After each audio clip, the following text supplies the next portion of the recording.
Oops. Okay. Oh, Now it's well, recording. oh, we're Awesome. live. Hi, George. Thank you so much for doing this informal poetry chatting with me. Thank As you know, this is my attempt at bringing together poets I love, whose work I want to hear, use the selfish opportunity to hear them read to me directly, as if I'm the only person in the world, and also talk to them about tools of craft and themes and vision and how imagining poetry in this time looks like. So I'm you. going to quickly read your bio for those of us who's watching. George Abraham is a Palestinian American poet and PhD candidate at Harvard University. Very cool. They are a Kundiman Fellow and a board member for the Radius of Arab American Writers, RAWI. Their debut poetry collection, Birthright, is forthcoming with Button Poetry in April 2020. It's right here. It's gorgeous. It looks beautiful. It's a fat chunk, thick boy of a book. Very thick. Like Yeah. this size relative to my head. That's how it should be. That's how it should be. And so, George, I'm going to let you take it away and read a poem that you Amazing. Thank you. Thank you again for having me. This is so great. I love the whole, yes, I'm doing a reading for you and like selfish. I love it. Like wrote. more of this. Yes, yes. Okay. Is the screen share okay? Like is Yes, okay. looks great. Heritage. Come morning, he won't even remember my name. Come midnight, we'll be washed of his every trace. The blood, pooling in moonlight, staining oceans empty of biology's brief mimicry. I said I love him because he too was born on the wrong side of a wall. Perhaps in funeral quiet, this is the whitest he'll ever be. We thank him for his service behind a makeshift altar. And what if gratitude isn't a thinning bloodline? His head, pillowed by flag of blood and star. In life, he'd cook for us. He never let us leave empty stomachs. His brother grips my hand, asks, "What are you?" Transfixes his eyes on the wounds I bulleted into my own face. All he knows of divinity was once heresy and clipped wing. In truth, had they known of the mouths I spoke a swollen history into, most men in my family would have wanted me dead. And I'd like to think this its own forgiveness. Into the gardener's hands, both seed and flood water, the expense of every bloom, a season of winded upheaval, because who else could know better this swallow and fang-sunk tongue, because they've tasted their own pooling blood. I like to think my ancestors couldn't imagine me unwritten from their gospel. The ghosts that wear my name, not the exiles of another heaven, inherited, because we too lost our countries before we lost our bodies. Every man I've held with pen was once capable of breaking me. We were never meant to survive this mythos. Forgive me. I'm running from this poem into another boy's arms like we were never meant to survive this mythos. Every man I've held with palm was once capable of breaking me because we lost our countries before we lost our bodies, not the exiles of. Another heaven inherited me from unwritten gospel, the ghosts that wear my name, pooling blood. I'd like to think my ancestors couldn't imagine this fang-sunk tongue because they tasted their own. Because who else would know better this swallow, the expense of every bloom, a season of winded upheaval into the gardener's hands, both seed and flood water. This death, I'd like to think, is its own forgiveness, its own history. Most men like him would have wanted a family in me. In truth, had they not known of the mouths I swelled into, all we know of heresy was once divinity's unclipped wing. He transfixes his eyes on the wounds I bulleted into my own face. He grips my hand, asks, "What are you wanting?" He cooked for me after. He'd never let me leave empty stomached, my head pillowed by flags, by stars of no flag in life. What if gratitude isn't a thinning bloodline? I thanked and serviced him behind our makeshift altar in funeral quiet. Perhaps this is the whitest I'll ever be, although he too was born on the wrong side of a wall empty of biology's brief mimicry. I couldn't have said I love you, our blood pooling in moonlight, staining Oceans, come midnight, I'll wash myself of his every trace. Come morning, I won't even remember his name. Oh my God. Thank you. I I Oh. don't think that on the second page I was breathing. I did not realize that. I did not realize that. I had like my hands cupped under my face, and I felt like I was holding something, and I thought it was a word, or it was a line, or it was the idea of being exiled, or the idea of being, inheriting both pain and landlessness. How can you inherit something that doesn't exist, but you do inherit the absence of something Right. also, as you do inherit the presence of something. And then when you finished it, I felt myself release something, like a sigh, or was it a thought? I don't know. That was fucking stunning. Thank you. What a poem. And it's ridiculous because I read this poem when you sent it to me, um, and I thought, this is brilliant. Oh, I can't wait to hear you. But then when you read it, it's this. There are lines that land like a slap, Mm. and there are lines that land like a hand that touches a nervous finger. Yeah. It's just like this, a very calm, like, I'm here. Mm. And I'm thinking if that's also like your experience with slam, right? Like, you have Yeah. been a slam poet for Like so many snapping. years. Yeah, the Yeah. snapping, the culture of just, where is it a poem, or is it a political cry, Mm. right? Is it what distinguishes poetry from a chant and an anthem? Everything becomes one and the same. Right. But I wanted to ask you about, there's so much implications of Mm. inheritance. I mean, it's Mm. called birthright, right? And which Right. is claiming in a way to something that you're owed to from birth. Right. So, when you talk of inheritance in a poem, Mm. what is it that you are hoping to pass on as inheritance with your work? That's an interesting like framing about like not just this poem, but like a lot of like diasporic poetry, right? And like how are we to like write about like the inheritance of absence, like the inheritance of an empty space or a void. And I think a lot of diasporic poetry circles around that, and circles around specifically the like the I guess like the erasure, the bodied experience of erasure. And it's like I guess there's sort of two answers here, like something that I want the book to do, and then something that like I see this poem doing. So I'll answer the kind of macro scale first. I see this book almost as like, it's kind of a triptych. It's like, it literally is a triptych. It's 3 parts.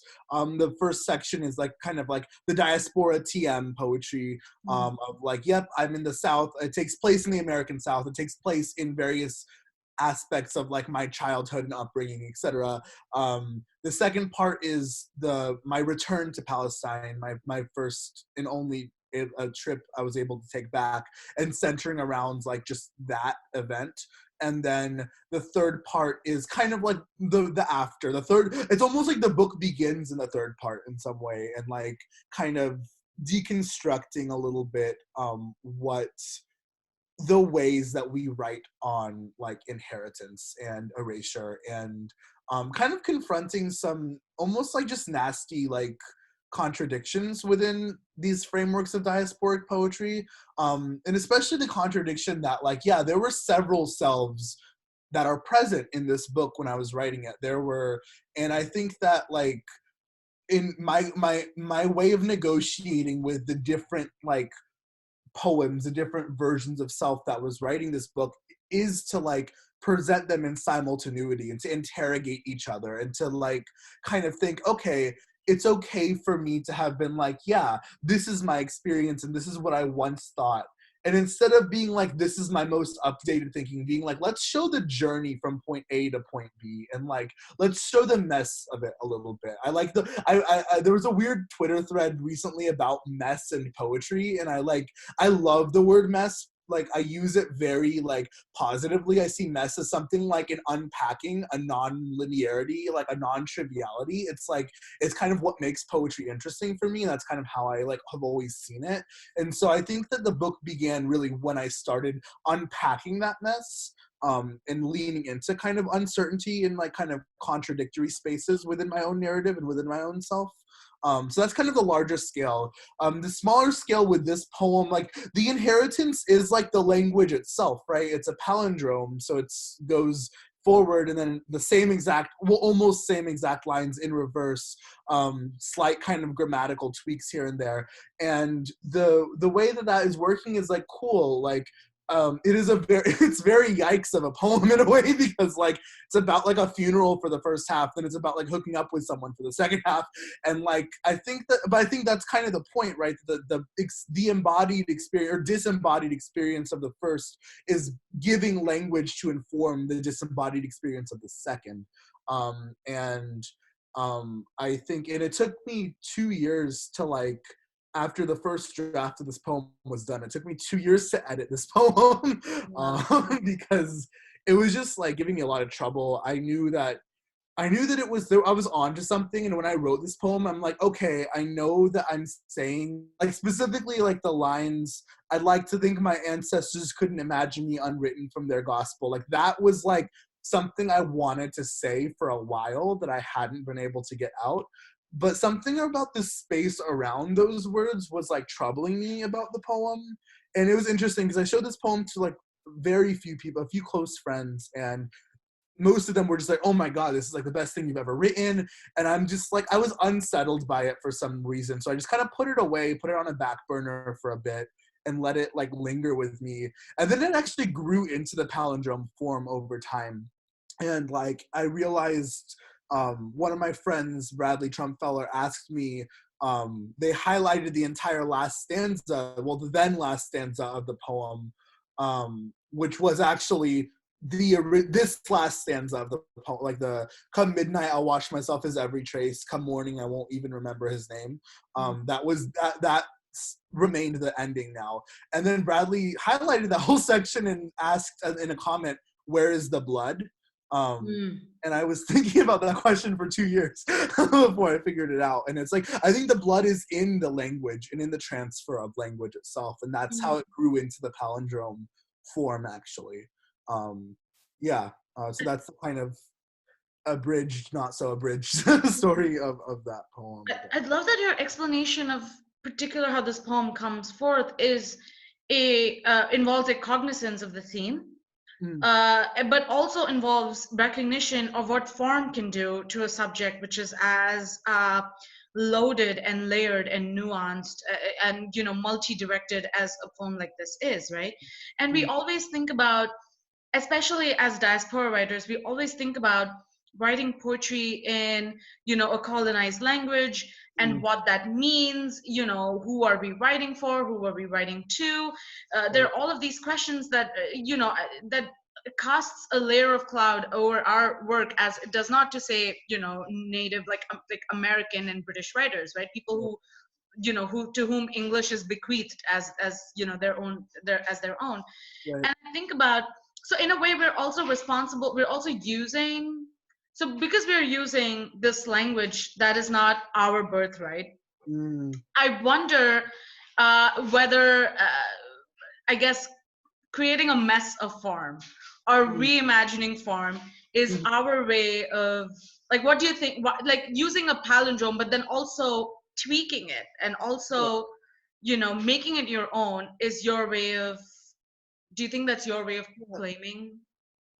I think so. Yeah, and I think that like I think a lot of diasporic poets, like I wouldn't be interested in form if it wasn't for Black, Indigenous, and other people of color in diasporic poets who have showed me what form can unlock and what form can, I guess, like how form can actually liberate our work as opposed to constraining our work. I don't think of it as a constraint. I think of it as, again, like a broadening of imagination. And for instance, like Tahimba Jess, the entirety of Mm. Olio, I don't think the American canon, whatever that means to folks, would be the same without that book. I A don't think, stellar book. Yeah. yeah, yeah, like Tahimba is like like in every sense of the word a genius. The I don't think that the entirety of from specifically the Arab American canon, I don't think would be the same without Marwa Hilal's work.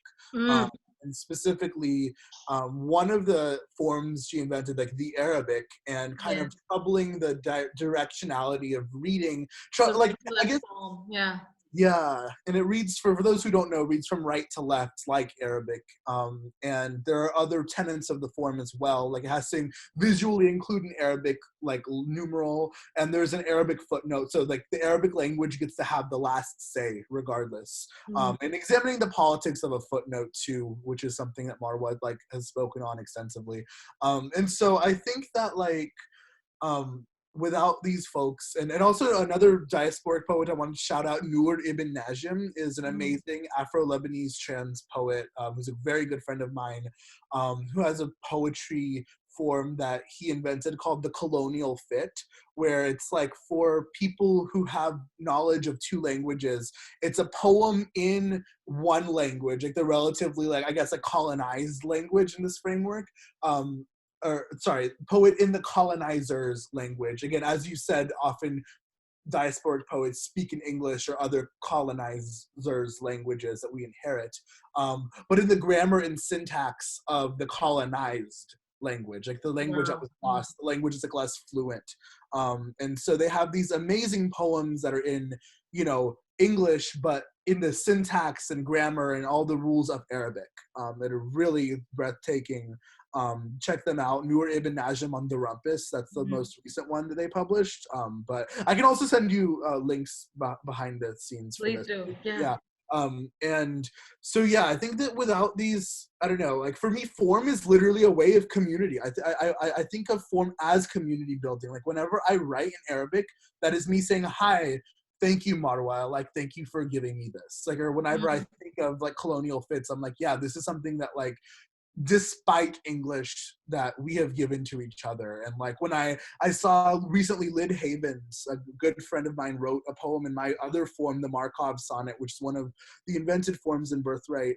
I was like, wow, like cool, this is like an amazing, like this is a dialogue. Like I feel like, I don't know, I just feel like invented forms are such an interesting not just like a subversion of the imagination of a poem, but like the community behind poems and poem making, kind of like the best example being like the golden shovel, right, as a way of honoring Mm. the legacy of Gwendolyn Brooks, and yeah, so I think that a lot of these, I think it's uncoincidental that a lot of these invented forms are coming from marginalized communities and coming from a space of community building and honoring of lineage.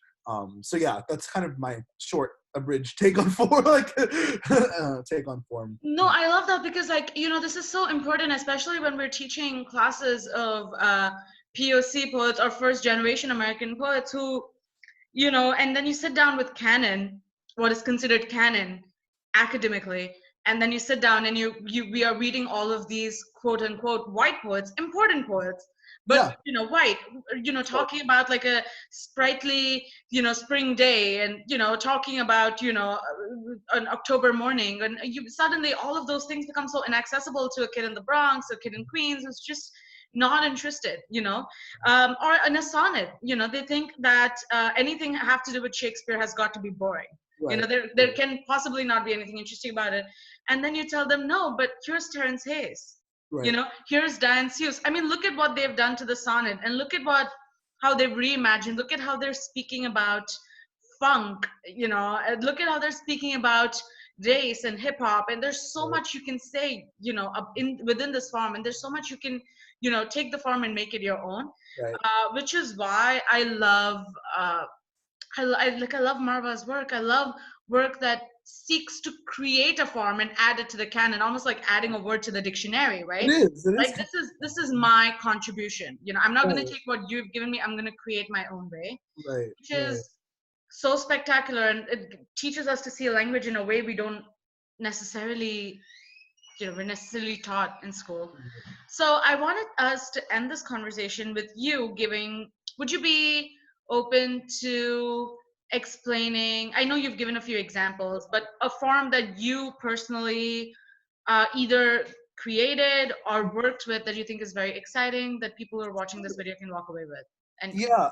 So, how much time do we have on the 10 minute? Have we exceeded 10 we've minutes? exceeded that, but I thought I'll end it with All this. right, here we go. All right. Well, yeah, and we can also post the whole thing to YouTube if the Instagram one has to be abridged. But yeah, so the Markov sonnet, I can also, again, I can link these to you. It's on the Poetry Foundation. It's, if you just Google George Abraham Poetry Foundation, it's my only like thing with them.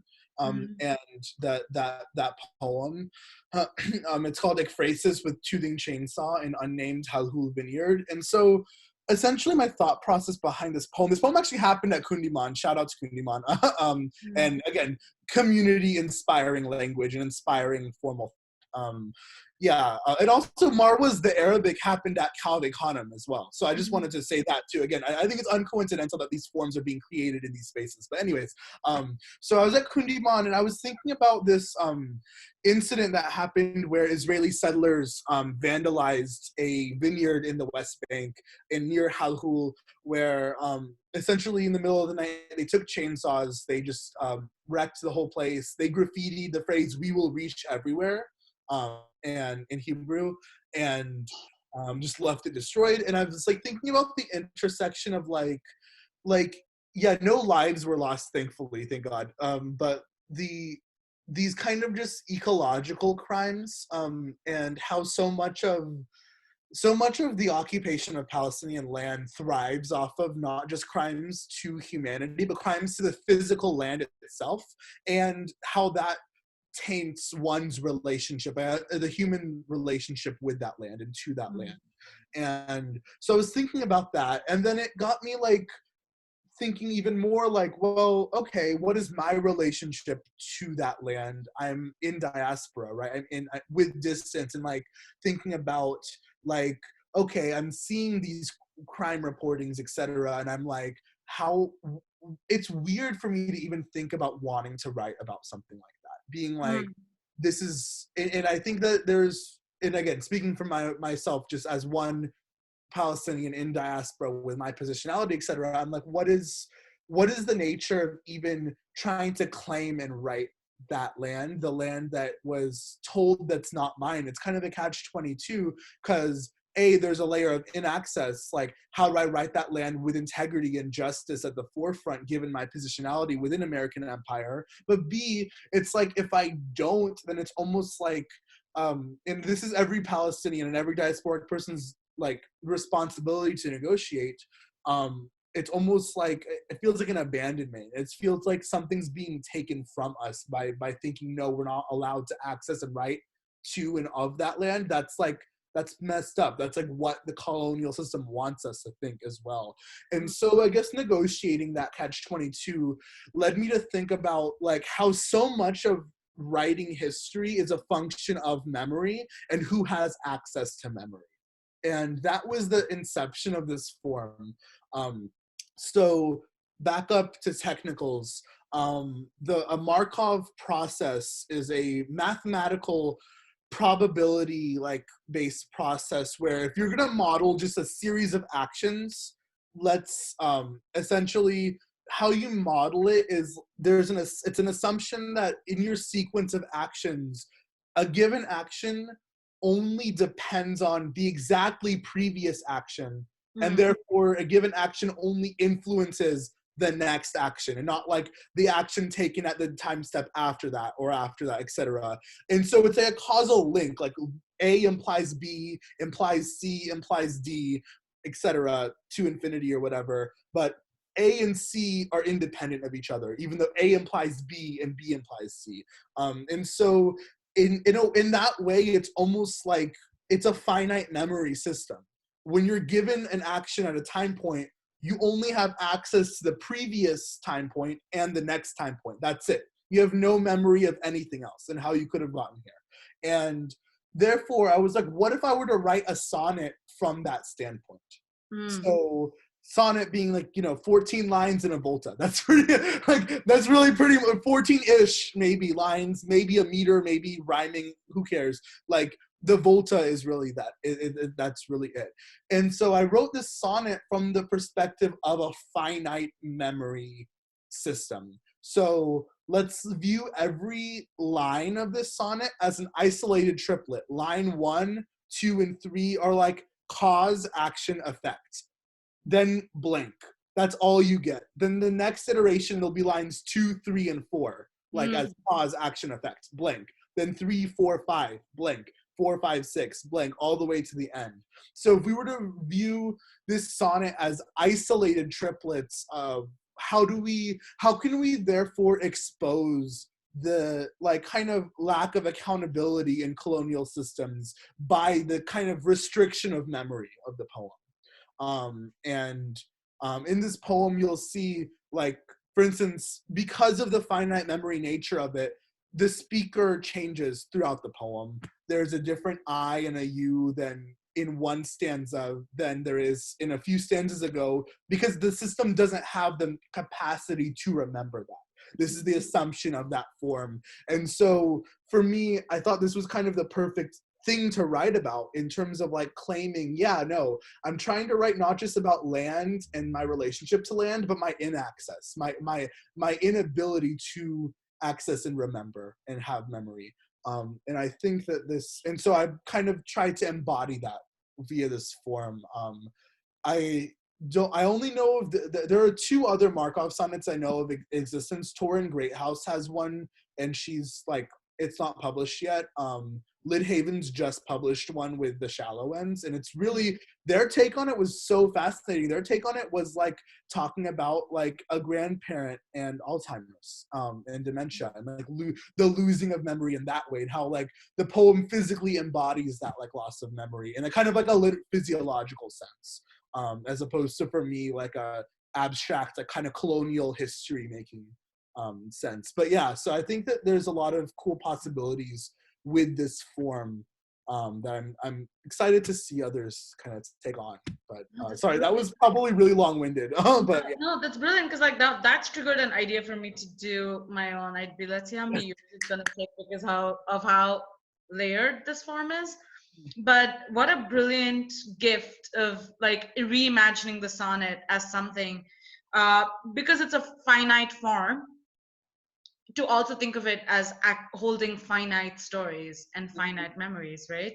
Right. And like it's truly like when we think of form and poetry, we truly should think about, Vincent Torres says this all the time, form exists so you can marry it with your poem. It doesn't exist to color your poem, it exists to be married to your poem. I love it. And I love that. I love that idea of like using form only when it's justified.